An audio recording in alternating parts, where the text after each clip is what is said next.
Halo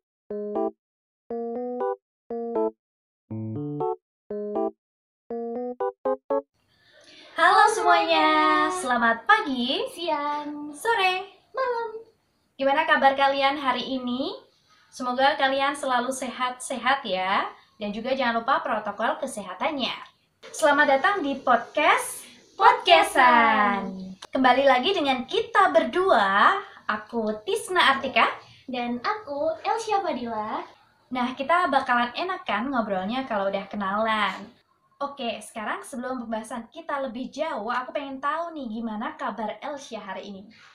Kabar aku hari ini alhamdulillah baik ya. Kalau Tisna sendiri gimana nih kabarnya? Kabar aku juga alhamdulillah baik-baik aja. Nah, Elsya, akhir-akhir ini lagi sibuk apa sih? Akhir-akhir ini ya, kalau aku tentunya sibuk kuliah ya. Dan aku kebetulan juga lagi ikut program kampus mengajar di TIS. Wah, keren banget ya. Di sela-sela kesibukan kuliah masih juga bisa sambil mengikuti kegiatan kampus mengajar. Keren. Bisa jadi contoh nih, sahabat. Tapi di belakang itu pasti juga ada struggle-nya ya. Iya. Pinter-pinternya kita bagi waktu aja. Benar. Kalau Tisna sendiri nih, lagi apa aja nih kesibukan selama kuliah kemarin? Sama sih, kesibukan aku juga pastinya yang utama ya kuliah ya, sambil ada freelance gitu. Wah, freelance? Apa tuh kalau boleh tahu? Hmm, Boleh di-spill dikit mungkin? Karena mengisi juga, karena kuliahnya juga masih daring, aku sesekali ikut VO Talent dan juga sekarang udah freelance di penyiar radio sih, radio-radio lokal di kota Solo. Aku jadi grogi nih teman-teman, berdekatan langsung sama penyiar sekaligus VO Talent. Tidak. Semuanya hebat karena kita juga sama-sama masih belajar ya teman-teman. Betul banget. Tapi perlu dicontoh juga nih Tisna nih, bisa bagi waktu antara kuliah sama freelance. Elsya juga. Nah, kira-kira teman-teman ada yang bisa tebak gak kita mau ngebahas apa nih hari ini? Siapa yang bisa tebak? Iya, Syah. Kita kasih tahu aja kali ya, biar cepat. Langsung aja. Kali ini kita akan ngebahas mengenai kesalahan penggunaan bahasa Indonesia di ruang publik. Wah, menarik banget nih. Yuk langsung aja daripada berlama-lama lagi, kita langsung masuk ke pembahasan kita hari ini. Oke, aku pengen nanya nih sama Tisna. Boleh? Menurut Tisna, seberapa penting sih bahasa Indonesia itu? Iya, bahasa sendiri ya, Syah, merupakan salah satu alat komunikasi yang digunakan oleh masyarakat Indonesia. Nah, bahasa Indonesia merupakan bahasa persatuan bangsa Indonesia. Ya, benar banget. Dan dari sejak kita SD, SMP, SMA, sampai kuliah ini pun, kita masih menemukan dan mendapatkan pelajaran bahasa Indonesia ya, sampai sekarang ini gitu. Tapi faktanya di kehidupan sehari-hari, kita tuh masih banyak banget yang sering mengabaikan kesalahan penggunaan bahasa gitu. Wah, iya ya, tentunya kita menggunakan bahasa Indonesia setiap hari, tetapi tidak memperhatikan apakah bahasa itu baik atau apakah bahasa itu sudah baik dan benar ya, Syah. Menurut teman-teman, kesalahan penggunaan bahasa sendiri itu seperti apa sih? Apakah kesalahan itu hanya ya salah aja gitu, tanpa ada kategori-kategori kesalahan penggunaan bahasa sendiri? Iya benar, karena ternyata kesalahan penggunaan bahasa Indonesia di kehidupan sehari-hari itu ada 4, teman-teman. Iya. Ada 4 yang seperti yang kita ketahui. Jadi yang pertama ada hypercorrect. Ya, hypercorrect itu adalah menyalahkan kata yang sudah benar sehingga kata tersebut menjadi tidak baku. Contohnya tuh seperti pada penggunaan huruf Z dan J. Oh iya, itu sering terjadi ya kesalahannya. Contohnya tuh pada kata izin. Masih banyak yang menuliskan dengan huruf izin gitu ya. Gitu. Padahal yang benar itu sebenarnya penulisannya tuh izin bukan izin. Iya, benar. Terus juga ada tuh dalam kata zaman. Yang benar itu zaman bukan zaman. Nah, aku sendiri juga punya pengalaman nih Syah mengenai kesalahan kategori hiperkorek ini. Nah, kemarin aku berhenti di rambu-rambu lalu lintas yang sering kita sebut lampu merah ya. Padahal di situ lampunya ada merah, kuning, hijau ya. Tapi kita sering tapi kita sering menyebutnya dengan lampu merah. Nah, kesalahannya ada pada neon box atau tulisan yang ada di neon box tersebut. Saat lampu sudah menunjukkan warna hijau, kita akan dipersilakan untuk jalan, begitu kan? Nah, di situ ada tulisan silakan jalan. Tetapi tulisan berjalan itu ya? Yang ada di neon box-nya itu, tulisan berjalan itu ada perintah untuk jalan gitu ya. Ada perintah untuk jalan. Nah, di situ tertuliskan silahkan masih menggunakan huruf H.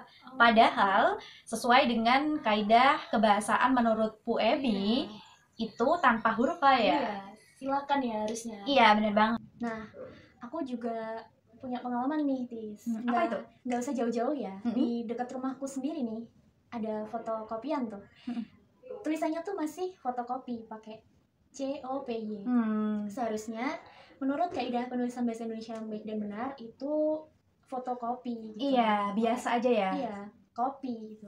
Foto KOPI. Iya, itu yang paling banyak juga ditemukan di mana-mana masih kesalahannya sama ya. Masih menggunakan COPY ya. Begitu juga dengan tulisan apotik ya, masih banyak banget di jalan-jalan tuh tulisannya apotik, iya nggak sih? Iya, bener banget. Padahal yang benar itu adalah apotek. Iya, pakai E ya. Karena orang yang bekerja di apotik itu kan apoteker. Iya, apoteker, bukan apoteker. Bener banget. Praktik tuh juga masih banyak banget yang ngomong praktek gitu ya. Padahal yang benar itu kan praktik, menggunakan I, praktikum gitu. Iya, bener banget. Terus lanjut kesalahan penggunaan bahasa Indonesia yang kedua, Tis. Iya, kesalahan penggunaan bahasa yang kedua yakni kesalahan kalimat efektif. Kalimat efektif adalah kalimat yang sesuai dengan kaidah bahasa, baik ejaan maupun tanda bacanya, sehingga mudah untuk dipahami oleh pembaca atau pendengar Syah. Kayak apa, Tis, itu contohnya? Boleh kasih contoh? Iya, salah satu contohnya adalah kalimat aku mau turun ke bawah ke lantai 2. Turun ke bawah bukanlah kalimat efektif Syah, karena turun sudah pasti ke bawah kan? Iya benar banget. Tapi secara nggak langsung orang tuh kalau ngomong spontan ya. Spontan, turun ke bawah, naik ke atas gitu. Padahal itu bukan kalimat efektif. Iya, benar banget. Jadi yang benar aku mau turun ke lantai 2. Jadi tidak usah disertakan ke bawah atau naik ke atas, sudah pasti naik itu ke atas ya. Iya, benar banget. Oke. Sekarang kesalahan penggunaan berbahasa yang ketiga, itu ada kesalahan penggunaan tanda baca. Tanda baca itu sendiri adalah suatu kata atau frasa yang terdapat dalam suatu bahasa yang menunjukkan struktur satu kata dan juga sebagai intonasi ataupun jeda yang diamati oleh para pembaca sewaktu membaca. Contohnya? Contohnya ketika kita bertanya kepada seseorang itu harus menggunakan tanda tanya gitu. Jadi harus menggunakan tanda-tanda yang benar. Iya. Tanda baca yang benar. Karena kita terlalu mungkin sering juga menggunakan tanda baca yang kurang tepat juga ya, Syah. Iya, tanda tanya, kata tanya seharusnya memang menggunakan di belakangnya itu tanda tanya, karena itu akan menunjukkan sebuah pertanyaan. Jadi itu akan memperjelas, tidak, walaupun kita membaca sebuah teks tidak ambigu begitu ya. Betul. Apalagi bahasa di sebuah chat ya atau pesan. Iya. Kemudian kesalahan yang keempat yakni kesalahan pemilihan kata. Pemilihan kata itu memilih kata yang sesuai dengan apa yang ingin kita ungkapkan, begitu Syah. Iya. Contohnya nih, kemarin ada teman yang bertanya dengan menggunakan kalimat, kemarin kucing kamu meninggal dunia ya? Kayak gitu Syah. Benar. Kok aneh ya kedengarannya ya? Nah, itu yang mau aku jelaskan. Penggunaan kalimat meninggal ini kan kurang tepat ya digunakan untuk hewan. Karena kata meninggal ini lebih cocok atau lebih tepat digunakan untuk manusia. Itulah pentingnya pemilihan kata Syah. Iya, betul. Oke, sangat menarik ya pembahasan kita hari ini. Iya, pastinya dong. Kita tadi sudah banyak banget ngebahas tentang kesalahan penggunaan bahasa Indonesia di ruang publik. Nah, semoga bisa ngejawab pertanyaan-pertanyaan pendengar setia nih dari podcast-podcastan ya, Tis ya. Iya, bener banget. Karena juga ternyata kesalahan penggunaan berbahasa itu juga ada kategori-kategorinya ya. Tidak secara generalisasi disamakan ya. Betul. Oh iya, aku mau ngasih pesan buat pendengar setia semua. Kalau kalian bingung sama kata baku dan tidak baku, seperti yang udah kita jelaskan tadi, itu intinya kalian cari aja nih kata yang menurut kalian tuh bikin penasaran gitu. Jadi cari aja di KBBI. Nanti kalian bakal tahu hal-hal dan itu mengejutkan yang nggak terduga-duga gitu. Oh ternyata ini tuh kata baku gitu, ternyata kata bakunya ini kayak gitu. Iya, karena masih banyak juga yang belum mengerti ya. Masih banyak yang salah begitu dalam penggunaannya. Juga semoga kalian setelah menonton video ini kalian bisa memperbaikinya di ruang publik maupun di ruang pendidikan ya, di pembelajaran atau kehidupan sehari-hari. Terima kasih teman-teman sudah setia mendengarkan podcastan dari awal hingga akhir pembahasan kali ini. Semoga informasi yang tadi kita sampaikan bermanfaat bagi teman-teman dimanapun kalian berada ya. Akhirnya aku Tisna Artika dan aku Elsya Fadila.